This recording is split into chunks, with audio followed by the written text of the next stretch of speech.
warahmatullahi wabarakatuh.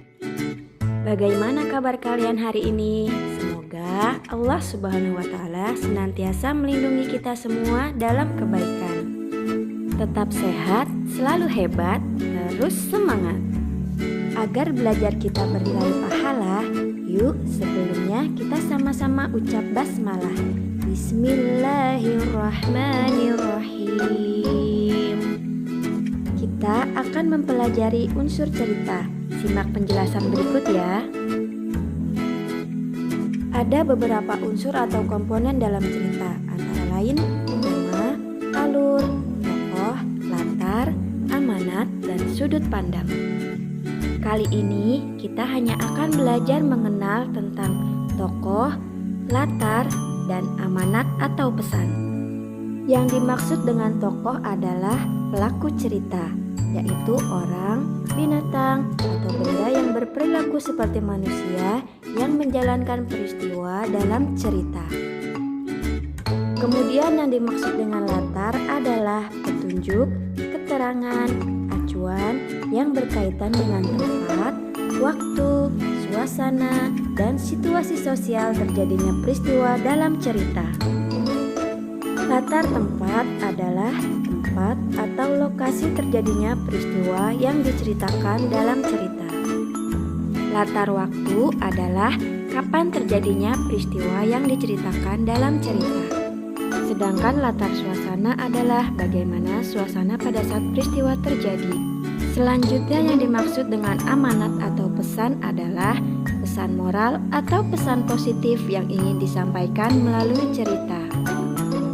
Agar lebih memahami, yuk sama-sama kita baca kisah Nabi Sulaiman, semut, katak, dan cacing buta berikut.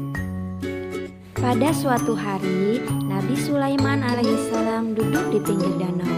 Tidak lama kemudian, ia melihat seekor semut membawa sebiji gandum. Nabi Sulaiman alaihissalam terus memperhatikan semut itu yang sedang menuju ke tepi danau. Tiba-tiba ada seekor katak yang keluar dari dalam air seraya membuka mulutnya. Entah bagaimana prosesnya, semut itu kemudian masuk ke dalam mulut katak. Kemudian, katak itu pun menyelam ke dasar danau dalam waktu yang cukup lama. Sementara Nabi Sulaiman alaihissalam memikirkan peristiwa barusan, katak tersebut keluar dari dalam air dan membuka mulutnya. Lalu semut itu keluar, sementara sebiji gandum yang dibawanya sudah tidak ada lagi bersamanya. Nabi Sulaiman alaihissalam memanggil semut itu dan menanyakan kepadanya tentang apa yang dilakukan barusan. "Wahai semut, apa yang kamu lakukan selama berada di mulut katak?" "Wahai Nabiullah, sesungguhnya di dalam danau ini terdapat sebuah batu yang cekung berongga. Dan di dalam cekungan batu itu terdapat seekor cacing yang buta," jawab semut. Cacing tersebut tidak kuasa keluar dari cekungan batu itu untuk mencari penghidupannya. Dan sesungguhnya Allah telah mempercayakan kepadaku urusan rezekinya, lanjut semut. "Oleh karena itu, aku membawakan rezekinya, dan Allah Subhanahu wa Ta'ala telah memuasakan kepadaku sehingga katak ini membawaku kepadanya. Maka air ini tidaklah membahayakan bagiku." Sesampai di batu itu, katak ini meletakkan mulutnya di rongga batu itu. Lalu aku pun dapat masuk ke dalamnya. Kemudian setelah aku menyampaikan rezeki kepada cacing itu, aku keluar dari rongga batu kembali ke mulut katak ini. Lalu katak ini mengembalikan aku ke tepi danau. Demikianlah Allah mengatur rezeki segenap makhluknya, termasuk manusia, sebagaimana pesan Al-Quran dalam surat Hud ayat 6 yang artinya, "Dan tidak ada suatu binatang melata pun di bumi, melainkan Allah lah yang memberi rezekinya.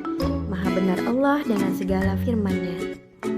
Dari kisah tadi, bisakah kalian menentukan tokoh, latar tempat, dan amanat atau pesan cerita?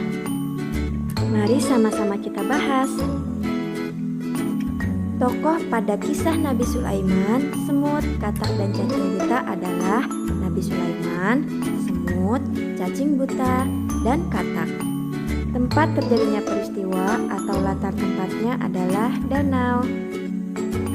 Kemudian pesan dari cerita ini adalah Allah Subhanahu wa Ta'ala telah mengatur rezeki seluruh makhluk ciptaannya di bumi. Jadi kita tidak perlu khawatir.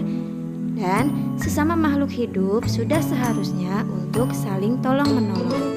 Demikian pembelajaran kita. Semoga dengan menyimak pembahasan tadi, kalian dapat mengetahui apa saja unsur-unsur dalam cerita. Selain itu, kalian juga mampu menentukan siapa saja tokoh, apa latar, dan apa pesan yang terkandung dalam sebuah cerita. Kita akhiri dengan hamdalah. Alhamdulillahi Rabbil Alamin. Wassalamualaikum warahmatullahi wabarakatuh.